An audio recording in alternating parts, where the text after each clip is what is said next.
తమిళనాడులోని అవనీయపురంలో జరిగిన జల్లికట్టు వేడుకల్లో అపశృతి చోటు చేసుకుంది.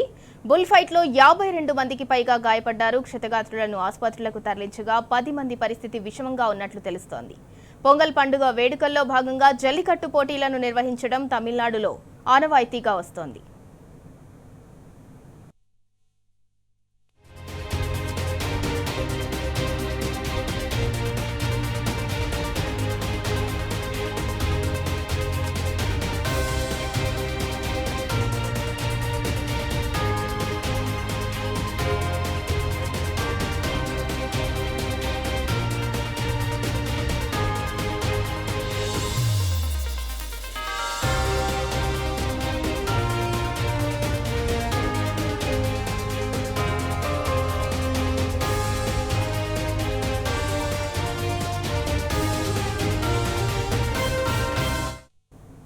తమిళనాడులోని అవనీయపురంలో జరిగిన జల్లికట్టు వేడుకల్లో అపశృతి చోటు చేసుకుంది. బుల్ ఫైట్ లో 52 మందికి పైగా గాయపడ్డారు. క్షతగాత్రులను ఆసుపత్రులకు తరలించగా 10 మంది పరిస్థితి విషమంగా ఉన్నట్లు తెలుస్తోంది. పొంగల్ పండుగ వేడుకల్లో భాగంగా జల్లికట్టు పోటీలను నిర్వహించడం తమిళనాడులో ఆనవాయితీగా వస్తోంది.